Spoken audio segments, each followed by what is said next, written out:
بسم اللہ الرحمن الرحیم الحمد للہ وکفا وسلام علی عبادہ الذین اصطفى اما بعد فاعوذ باللہ من الشیطان الرجیم بسم اللہ الرحمن الرحیم قل ان کنتم تحبون اللہ فاتبعونی یحببکم اللہ ویغفر لکم ذنوبکم صدق اللہ العظیم۔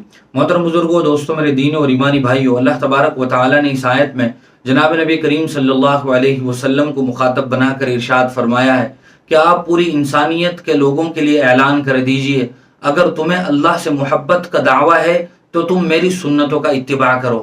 جناب نبی کریم صلی اللہ علیہ وسلم اس دنیا میں بسنے والے تمام لوگوں کے لیے رول ماڈل ہیں، اسوہ ہیں اور بہترین نمونہ ہے۔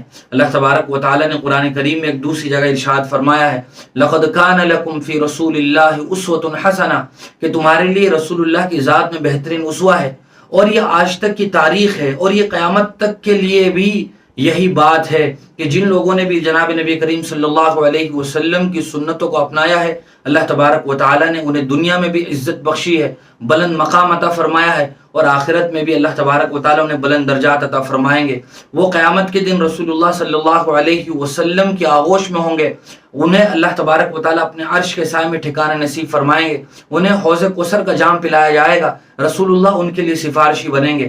صحابہ اکرام کی مثال ہمارے سامنے ہے، وہ اسلام لانے سے پہلے کیا کچھ زندگی گزار رہے تھے، لیکن جب انہوں نے رسول اللہ کی غلامی کو قبول کیا اور ان کی سنتوں کو اپنایا تو علامہ اقبال فرماتے ہیں، خود نہ تھے جو راہ پر اوروں کے ہادی بن گئے، کیا نظر تھی جس نے مردوں کو مسیحا کر دیا۔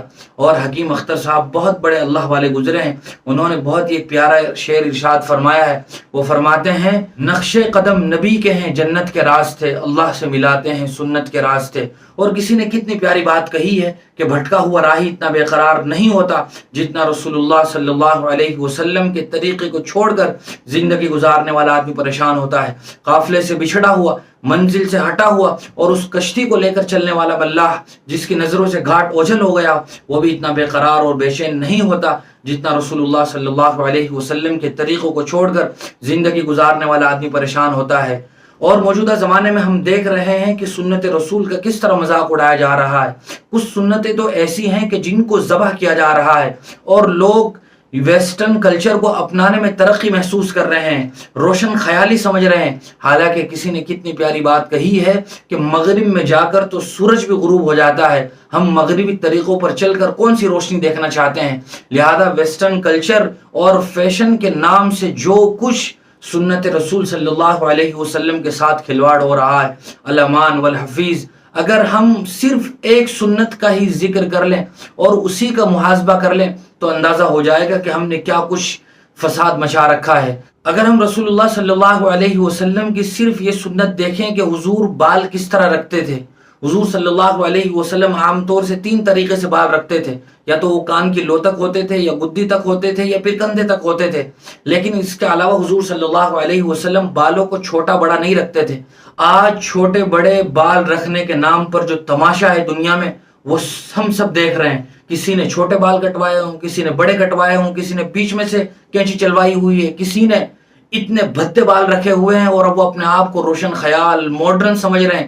حالانکہ صحیح معنی میں اگر وہ اپنے بالوں کو شیشے میں آئینے میں دیکھیں اور پھر اپنی صورت کی طرف دیکھیں تو انہیں اندازہ ہو جائے گا کہ کتنی بھدی شکل ان کی لگتی ہے۔ لیکن چونکہ یورپین لوگ اس طرح بال کٹواتے ہیں، مغربی تہذیب اور ویسٹرن کلچر میں اس طرح کے بال کاٹے جاتے ہیں، تو چونکہ ہمارے یہاں کے لوگ وہاں کا تھوکا ہوا چاٹنے کے عادی ہو چکے ہیں تو یہی کچھ ہو رہا ہے۔ انہوں نے پھٹی ہوئی پینٹ پہنی تو وہی یہاں کے لوگوں نے بھی پھٹی ہوئی پینٹ پہننا شروع کر دی، چاہے ان کا جسم نظر آ رہا ہو، برہنگی کی کیفیت ہو، اور چاہے وہ کتنا بھی بھدا اور برا لگ رہا ہو۔ تو چونکہ ہمارے ان آقاؤں نے پہنا جو امریکہ میں رہتے ہیں تو یہاں کے لوگوں نے بھی پہننا شروع کر دیا۔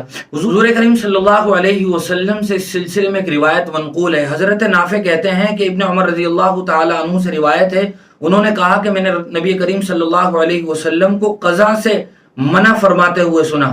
حضرت نافع سے پوچھا گیا کہ قضا کیا ہے، تو انہوں نے کہا قضا اس کو کہتے ہیں کہ لڑکے کے سر کے بعض حصے کو مونڈا جائے اور بعض حصے کو چھوڑ دیا جائے۔ بخاری اور مسلم میں یہ روایت ہے۔